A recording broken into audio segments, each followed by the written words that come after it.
What's up boys? Jadi hari ini Noteboys balik lagi dengan laptop review. Dan laptop yang akan kita review hari ini di depan kita adalah sebuah laptop Ultrabook yang udah convertible juga. Dan kali ini kita nge-review yang di sisi lebih ke arah premium nih. Nah dari brand HP kali ini kita udah punya Spectre X360 Convertible. Dimana si X360 Convertible ini bisa dikatakan sebagai premium Ultrabook, dimana di sini udah pasti dia udah tipis banget, ringan banget, desainnya juga udah elegan, dan bahan yang dipakai di sini juga udah nggak main-main lagi. Untuk spesifikasinya di sini dia udah pakai Intel 10th Gen i7 1065G7, udah gitu dengan RAM sebesar 12 GB dan SSD sebesar 1 TB. Pastinya udah bakal cukup banget bagi kalian yang butuh store banyak data di laptop ini. Nah, pertama-tama sebelum kita ngomongin lebih lanjut soal performance dan segala macam, yang lebih unik adalah sebenarnya form factor-nya. Dimana sekarang kita mau ngomongin dulu. Nah, sekarang untuk tampak depannya form factor-nya seperti ini nih untuk front cover-nya. Dimana untuk front cover-nya di sini dia mengusung warna lebih ke arah kecoklatan dengan campuran list warna bronze. Jadi di sini kelihatannya jadi jauh premium banget.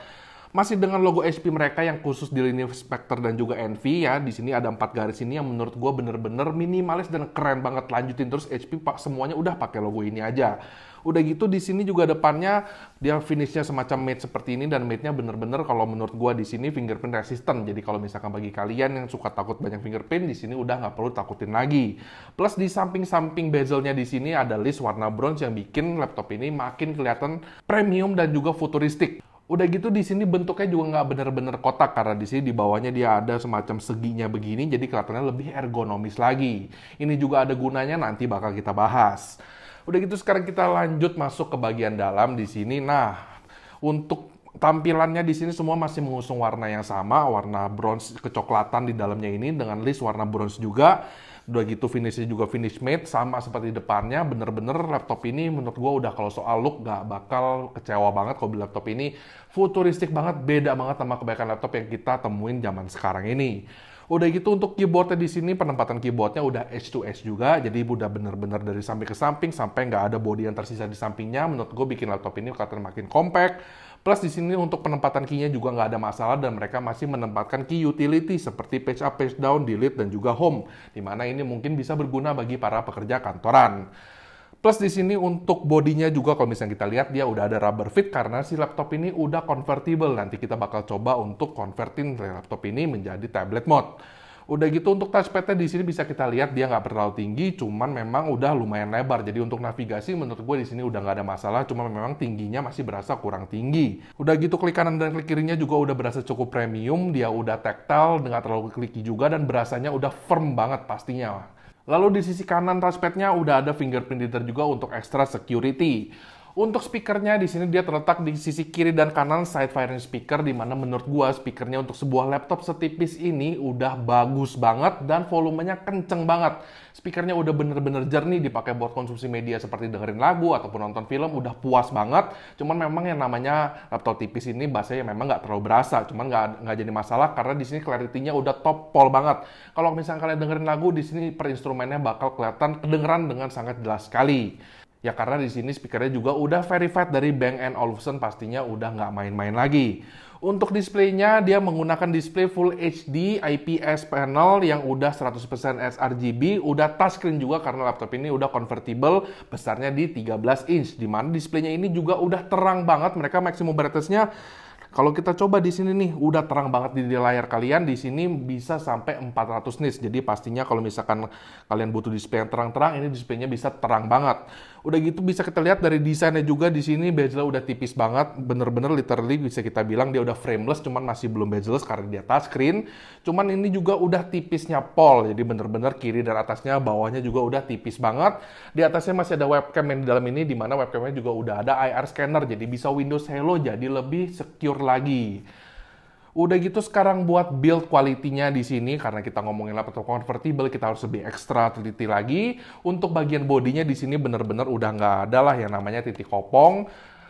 Udah bener-bener compact banget berasanya, diangkat dengan saut tangan juga udah sama sekali nggak ada bending. Udah gitu kalau misalkan soal displaynya juga di sini, udah pastinya kokohnya pol banget, bahkan digoyang-goyangin juga dia goyangnya minimum banget. Dibuka tutup dengan satu tangan juga udah nggak ada masalah, cuman bodinya pasti ngangkat dikit karena dia tipisnya parah banget. Plus kalau misalnya kita balikan seperti ini nih, kita katakan kita main di tablet mode, di sini rubber fitnya juga udah berasa lumayan firm, jadi kalau misalnya kita dorong-dorong nih, laptopnya seperti ini, dia nggak terlalu banyak kedorong, udah cukup firm juga, udah gitu kalau kita polin sampai belakang begini, untuk kita buat main begini juga semuanya nggak ada masalah, dia udah cukup firm di sini. Untuk engselnya juga di sini dia udah lumayan tebel. Tadi kita coba buka tutup juga sama sekali udah bagus banget berasanya, nggak ada masalah sama sekali. Build quality udah top of the line banget, udah pol bagusnya. Nah, untuk port-portnya di sini, ini yang tadi gue bilang lekukan di laptop ini yang memberikan peran, jadi port-portnya ini bentuk dan juga penempatannya jadi lebih berbeda. Kalau misalnya kita lihat nih di sisi kiri di lekukannya itu ada power button-nya. Jadi bagi kalian yang beli laptop ini mungkin pertama-tama agak bingung power button-nya di mana. Dia penempatannya ada di sisi kiri di lekukannya ini. Udah gitu masih ada audio combo jack dan ada 1 kali USB Type A yang dimana di sini diberikan engsel seperti ini. Jadi laptop ini form factor-nya masih lebih tipis dibandingkan lubang USB Type A. Lalu kita masuk ke bagian kanan, dia udah ada SD card reader di mana ini micro SD untuk size-nya. Udah gitu dia ada webcam block-nya di bagian kanan ini. Jadi kita bisa lebih secure lagi. Udah gitu ada 1 kali USB Type-C yang di sisi kanan ini udah Thunderbolt 3 dan untuk lekukan yang di sisi kanan juga ada 1 kali USB Type-C lagi untuk Thunderbolt-nya juga. Jadi keduanya ini bisa berfungsi dengan sama untuk Thunderbolt dan juga untuk ngecasnya. Nah, untuk chargernya gue mau bahas sedikit di video ini karena chargernya menurut gue sangat bagus ya, lumayan fenomenal.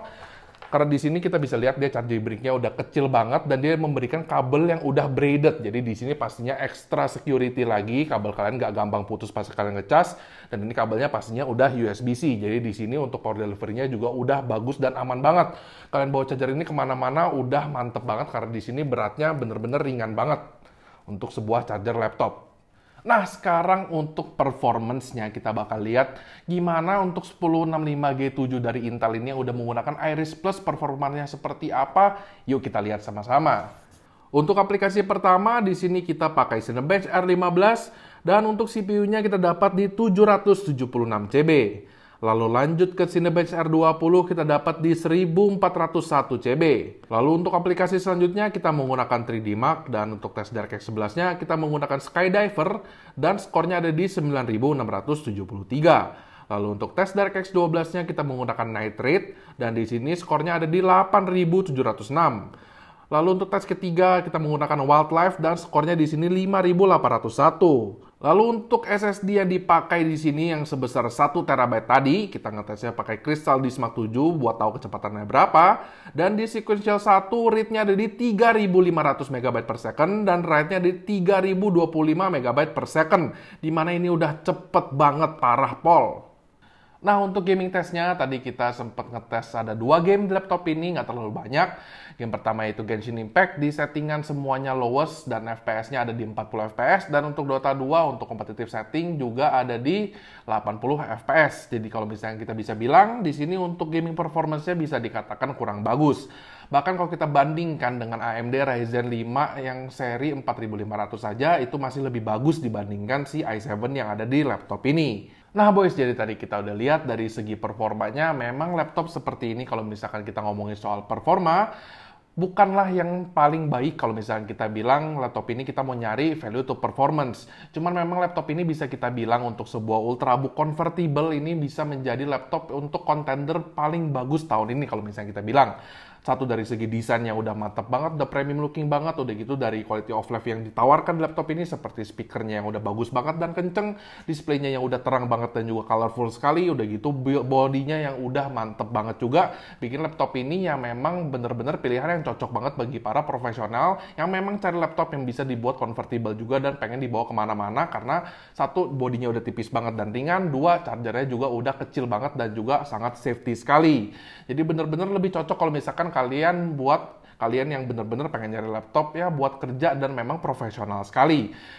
Plus ditambah kalau misalnya kalian punya budgetnya pastinya. Karena si Spectre X360 convertible terbaru ini harganya ada di sekitar 25 juta. Nah dengan spesifikasi seperti ini di harga 25 juta memang ya udah bukan contender untuk value to performance lagi. Sudah pasti. Cuman dari yang ditawarkan laptop ini menurut kita masih sangat recommended kalau misalkan memang kalian lagi nyari laptop untuk kerja di harga seperti itu yang memang punya premium look, punya premium feature dan benar-benar safety-nya bisa kerasa banget di laptop ini. Dari segi bodinya udah aman, webcamnya juga yang bisa dibuka tutup, udah gitu dengan bodinya yang menurut gue bener-bener di sini bentuknya unorthodox lah, beda banget sama laptop kebanyakan zaman sekarang, bikin kita merasa punya laptop yang bentuknya tuh unik gitu, punya karakter tersendiri lah laptop ini bisa dibilang. Jadi untuk si HP Spectre X360 Convertible ini menurut kita recommended di harga 25 juta, cuman bagi kalian yang bener-bener nyari spesifik ultrabook super tipis dan convertible seperti ini. Plus di sini juga udah dapat Office Home and Student, jadi bagi kalian nggak usah pikir lagi buat beli aplikasinya, udah ada semuanya di sini. Nah, seperti ini aja review kita buat si HP Spectre X360 Convertible ini. Jangan lupa di like videonya, di share ke teman-teman, di subscribe ke channel kita, dan follow IG kita @noteboys.id. Pencet belnya biar kalian tahu kapan video selanjutnya kita bakal nongol, dan komen di bawah bagaimana menurut kalian soal laptop convertible yang udah super premium ini pastinya. Oke boys, gua Bola, signing out.